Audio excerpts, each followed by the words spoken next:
सबको जी सादर प्रणाम।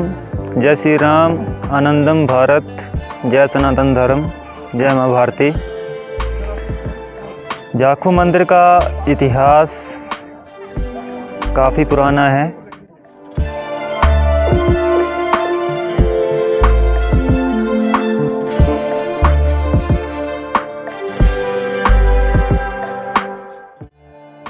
शिमला की जाखू पहाड़ी जो भगवान श्री राम के भक्त प्रभु श्री हनुमान जी को समर्पित है।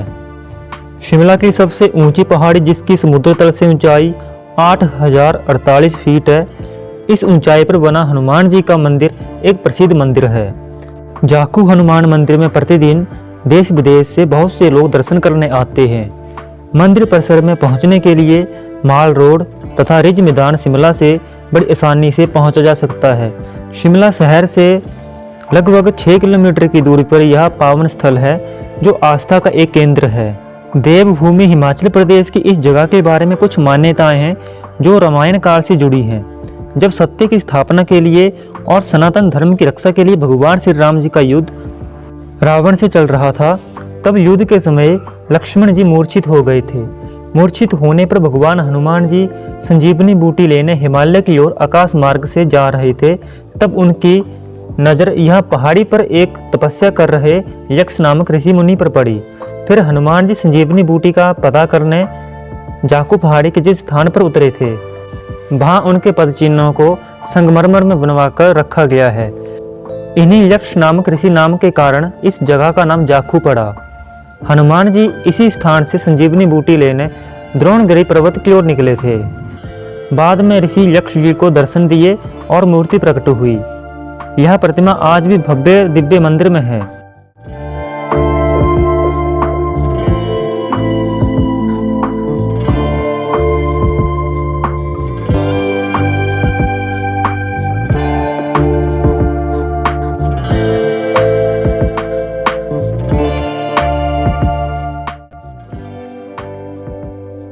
इस जगह पहुंचकर जो सुकून मिलता है वह किसी अन्य जगह मुश्किल ही मिल पाता होगा। चारों तरफ हरियाली, देवदार के घने जंगल के मध्य में हनुमान जी का मंदिर तथा हनुमान जी की 108 फीट ऊंची प्रतिमा को 2010 में स्थापित किया गया था। इस प्रतिमा को शिमला के किसी भी जगह से देखा जा सकता है।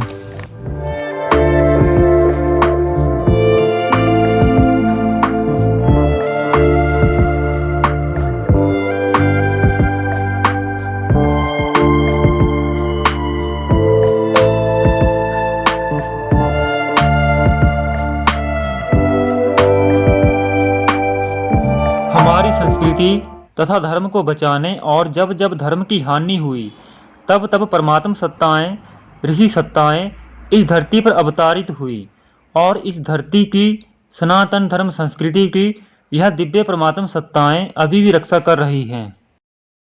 सबको जी सादर प्रणाम। जय श्री राम, आनंदम भारत, जय सनातन धर्म, जय माँ भारती।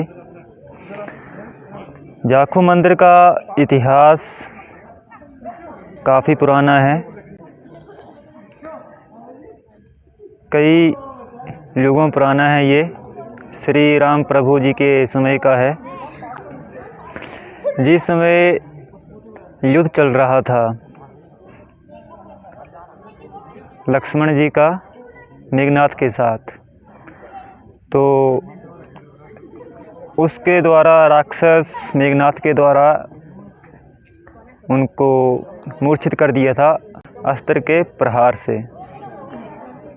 तो संजीवनी बूटी लाने के लिए जब श्री हनुमान प्रभु जी निकले थे तो इसी पर्वत के ऊपर उन्होंने विश्राम किया था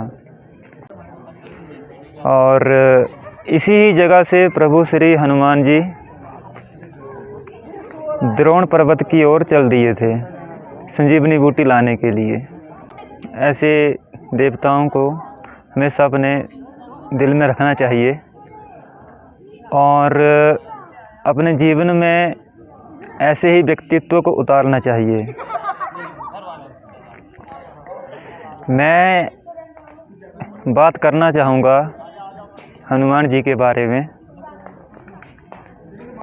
देखिए, उस समय ऐसा था कि श्री राम प्रभु जी युद्ध के लिए निकले थे तो उनको भी कई सारे संघर्ष करने पड़े। आजकल जो वर्तमान समय जा रहा है कलयुग, महाभारत के बाद यह शुरू हो गया था। तो इसमें सोशल मीडिया पर काफ़ी सारी बातें देखने को मिलती हैं। कोई रावण का ही प्रचार करता है, कोई उनका प्रचार करता है, कोई मतलब कहने का अर्थ है कि बुराई में भी अच्छाई ढूंढते हैं। पर यार उसने जो काम किया वो गलत ही था ना। उसने माँ सीता का अपहरण किया, वो शोभनीय थोड़ी था। वो जो रामायण थी उसमें बहुत बड़ा योगदान है प्रभु श्री हनुमान जी का, जो एक श्री राम प्रभु के सच्चे भक्त थे और उनके मित्र भी थे। अयोध्या में श्री राम प्रभु जी का जो मंदिर था वो बनना शुरू हुआ तो कई सारा विरोध भी हुआ और कई सारे आंदोलन भी हुए, अभी भी चल रहे हैं। मैं आपको एक बात बताना चाहूँगा कि अगर मंदिर ही नहीं रहेंगे तो सनातनी हिंदू लोग कहाँ जाएंगे। तो इसलिए जितने भी अपने आसपास के मंदिर हैं, गांव में मंदिर हैं, छोटे छोटे देवालय हैं, तो आप वहाँ जाया करो, क्योंकि हर मंदिर में एक प्राण प्रतिष्ठा की हुई होती है, जिसमें वो एनर्जी होती है ब्रह्मांड में, जो दिव्य एनर्जी होती है, दिव्य ऊर्जा होती है, उसको मूर्ति में स्थापित किया गया होता है वेद मंत्रों के उच्चारण के साथ। रामायण में एक प्रसंग मिलता है कालनेमी का। आज सनातन संस्कृति में कई सारे कालनेमियों का प्रवेश हो गया है। मैं ज़्यादा बताना नहीं चाहूँगा, समय समय पर सबको पता चलता रहता है और चलेगा भी, ऐसी बात नहीं है। तो उसमें भी भगवान हनुमान जी के रास्ते में कालनेमी आया था, उनको रोकने के लिए, ताकि सुबह हो जाए और वहाँ वो संजीवनी बूटी लेकर ना पहुँचें। पर उनके साथ परमात्मा सत्ता थी, ऋषि सत्ता थी उनके साथ, प्रभु श्री राम जी। उनके ही सानिध्य में हर काम पूर्ण हुआ। जैसे ही जाखू पहाड़ी पर पहुंचते हैं तो एक तरफ बाबा बालकनाथ जी का देवालय है जो भगवान शिव के भक्त थे, और दूसरी ओर हनुमान जी के मंदिर का द्वार है। चलते चलते आपको हनुमान चालीसा की पंक्तियां भी पढ़ने को मिलेंगी।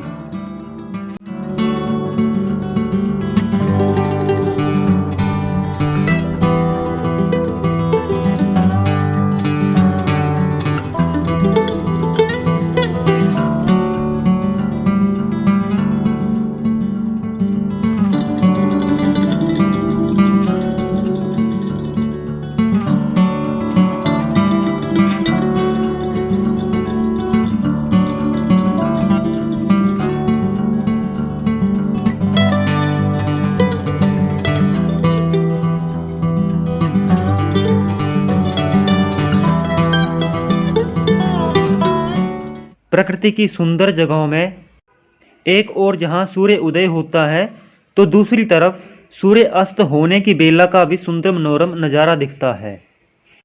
दिव्य सात्विक ऊर्जा का केंद्र, प्रकृति की गोद में हनुमान जी का मंदिर, चारों तरफ हरियाली, फूलों के बगीचे एक संगम प्रस्तुत करते हैं। तो इस वीडियो में दी गई जानकारी आपको कैसी लगी यह हमें आप कमेंट करके अवश्य बताएं, और हमारे चैनल आनंदम भारत को सब्सक्राइब जरूर करें। धन्यवाद। आनंदम भारत, प्रणाम। और अब आगे मिलते हैं ऐसी कुछ सांस्कृतिक और सामाजिक जानकारी के साथ।